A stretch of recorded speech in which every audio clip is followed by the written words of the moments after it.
শিলিগুড়ির প্রধাননগর থানা অন্তর্গত মহানন্দা নদীতে এক ব্যক্তির মৃতদেহ উদ্ধারের ঘটনায় চাঞ্চল্য ছড়ালো।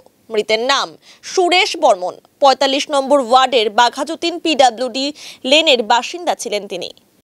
নিউ লাইফ ফার্টিলিটি সেন্টার আধুনিক চিকিৎসা ও বিশেষজ্ঞদের সহায়তায় আপনার স্বপ্ন পূরণ করতে প্রস্তুত। নতুন জীবনের স্বপ্ন সত্যি করতে আজই যোগাযোগ করুন। নতুন জীবনের সূচনা এখানেই। Cancer isn't the end. With the right care, it can be the start of a new beginning. Hope and Heal Cancer Hospital, where hope is real and healing truly begins. Suresh Barman গতকাল রাত থেকে নিখোঁজ ছিলেন। গভীর রাত পর্যন্ত খুঁজেও তার কোনো সন্ধান পাননি পরিবারের সদস্যরা। এরপর আজ সকালে স্থানীয়রা মহানন্দা নদীতে একটি মৃতদেহ দেখতে পান। খবর দেওয়া হয় পরিবারের সদস্যদের। তড়িঘড়ি তারা ঘটনাস্থলে পৌঁছে মৃতদেহ শনাক্ত করে। অন্যদিকে ঘটনার খবর পেয়ে প্রধাননগর থানার পুলিশ ঘটনাস্থলে পৌঁছে মৃতদেহ উদ্ধার করে ময়নাতদন্তের জন্য উত্তরবঙ্গ মেডিকেল কলেজ ও হাসপাতালে পাঠায়। পরিবার সূত্রে খবর, সুরেশ বর্মন মানসিকভাবে বিপর্যস্ত ছিলেন। মানসিক চাপের কারণে তিনি এই পদক্ষেপ নিয়েছেন বলে দাবি। গোটা ঘটনায় শোকের ছায়া নেমে এসেছে এলাকায়। ঘটনা তদন্তে পুলিশ। 7 बजे 8:30 बजे से आदमी मिसिंग है। रात 2 बजे तक खोजा हम लोग, नहीं मिला। अभी सुबह मालूम चलता है यहाँ पर फंसा हुआ है सुरेश बर्मन। 60-65 होगा लगभग। कारण तो एक ही है हम लोग का कारण। हम लोग का जो PWD में घर जो है ये सब तोड़ ताड़ के हटाने के लिए बोला है। इसका पहले हम लोग को कॉर्पोरेशन में बुलाया, पट्टा वट्टा दिया, पट्टा वट्टा ले लिया। हम लोग समझा भी नहीं। अब वो लोग बोला प्रोसेस हो रहा है। अभी से 8 महीना से प्रोसेस में है। फिर हम लोग कल परसों गया था बोरो ऑफिस में, तो वहाँ पर कारगिल मैडम से हम लोग बात किया। तो कारगिल मैडम ने NH को फ़ोन लगाया, फिर BRL को फ़ोन लगाया। NH बोलता है 1 हफ्ता में आप लोग खाली कीजिए। तो अभी बोलने का मतलब 1 हफ्ता में खाली करके कहाँ जाएगा। हम लोग को बोला पहले शिफ्ट करेगा, उसके बाद आप लोग को तोड़ेगा। अभी बोलता आप लोग भाड़ा घर में चल जाओ। ये पॉसिबल है? भाड़ा घर में इतना फैमिली जा सकता है? कहाँ पर जाएगा। अब इसके लिए कल रात को हम लोग बात कर रहा था। अभी आदमी को पूरा समझाया हम लोग आधा घंटा तक, ये नहीं समझा। 8:30 बजे से मिस है ये।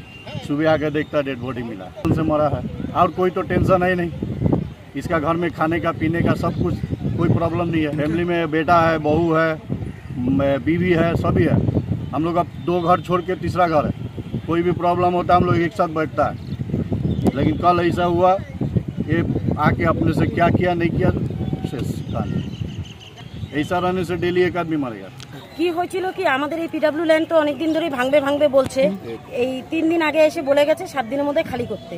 উনি একটু টেনশনেও ছিল, আমাকে ডেকে বললো ভাস্তি 7 দিনের মধ্যে খালি করতে বলছে, আমরা এখন কি করব। আগে তো বলছিল যে আমাদের জায়গা ব্যবস্থা দিয়ে, বিকল্প ব্যবস্থা দিয়ে তারপরে আমাদেরকে খালি করবে।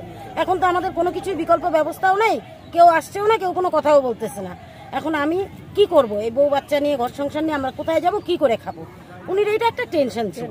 উনির নাম সুরেশ বর্মন।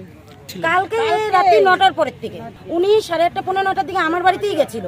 লাস্ট টাইম আমি ওখানে দেখছি উনিকে। আমার বাড়িতে গিয়ে উনি ছোট মেয়েকে ফোনও করলো, বললো ছোট মেয়েকে ফোন লাগাই দেও ভাস্তি, আমি কথা বলবো। ছোট মেয়েকে ফোন লাগাই দিছি, উনি ছোট মেয়ের সাথে কথা বলছে।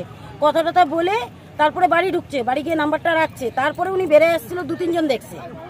এদিকে যে সিধা আসছিল ব্রিজের দিকে, সেটা সব অনেক 2-3 জন দেখছে। আমি জানি না, আমি বাড়িতেই ছিলাম। পরে আমি এটা শুনলাম যে 2 জন দেখছে, উনির নাতিও দেখছে, আমাদের পাশের বাড়ি আরেকজন ছেলে দেখছে। ওটাই উনির মেন টেনশন ছিল। উনির একটাই কথা ছিল, ভাস্তি আমরা এখন কি করব। আমাদেরকে তো বলছিল জায়গা ব্যবস্থা করে তারপরে আমাদেরকে উঠাবে। এখন ডাইরেক্ট বলতেছে যে 7 দিনের মধ্যে খালি করো। এবার কেউ কোনো কথা বলতেছে না, তাহলে আমরা এখন কি করব। আমাদের কোনো বিকল্প ব্যবস্থা নেই। উনি একটা টেনশনের মধ্যে, চাপের মধ্যে ছিল। কোনো ঝগড়া গাছাল অশান্তি কিচ্ছু ছিল কারণে আত্মহত্যা করলো। উনি টেনশনই ছিল, এটা করলো। উনি ছেলে আছে, ছেলের বউ আছে, 2টা নাতি আছে, 2 মেয়ে, 2 মেয়েরই বিয়ে হয়ে গেছে। আর উনি নিজের ওয়াইফ আছে। এখানে অনেক বছর থেকে থাকে, 40 বছর হবে, অনেক বছর ধরে এখানে থাকে উনিরা।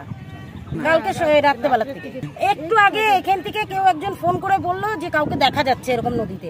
তাতেই আমরা ছুটে এসে দেখলাম যে হ্যাঁ উনি এটা। কালকে রাত্রে এসেও খুঁজে হয়েছে, রাত্রি 2টা অবধি আমরা খুঁজে গেছি। আমরা নিজেরাই খুঁজে গেছি আমাদের পাড়ার ছেলে পেলে নিয়ে, কিন্তু তখন আমরা কোনো খোঁজ পাইনি। এখন আমাদের কাছে ফোন গেল যে হ্যাঁ নদীতে কাউকে দেখা যাচ্ছে, তাতে এই যে আমরা আসি। এই যে 1 মাস আগে ঘাটের পাড়ে বললো 8টা লোককে আমরা উঠিয়ে দিব, দিয়ে আমরা জায়গা দেবো, তারপরে বাকিটা নটারি করব, তারপরে বাকিগুলো দেবো।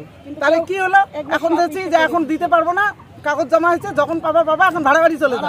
আমরা ভাড়া দিব না, খাবো না, সংসার বাচ্চা কাচ্চাকে পালবো। সাধারণ মানুষ আমরা সাধারণ মানুষ দিন খাই, এক্সট্রা কোনো ব্যবস্থা কোনো নাই। ব্যবস্থাই নাই যে বাড়ি করবো, ঘর করবো না, জায়গা না, জমি আমরা নিজেরাই ছেড়ে দিব। আমাদের বিকল্প ব্যবস্থা দিতে আমরা ছেড়ে দিতাম। আমরা তো শুরু থেকেই আমাদেরকে বলছি এরকম করে আগের থেকে লোক আপনারা দেখা উন্নয়ন দেখা চান, আমরা রাখে উন্নয়ন চাই। এখন ফট আমাদের কোনো অসুবিধা নাই, কিন্তু আমাদেরকে বিকল্প ব্যবস্থা যেটা আপনারা বলছেন দিবেন, আমাদের দেন, আমরা নিজেরাই আপোষে ছেড়ে দিব। ছেড়ে দিব।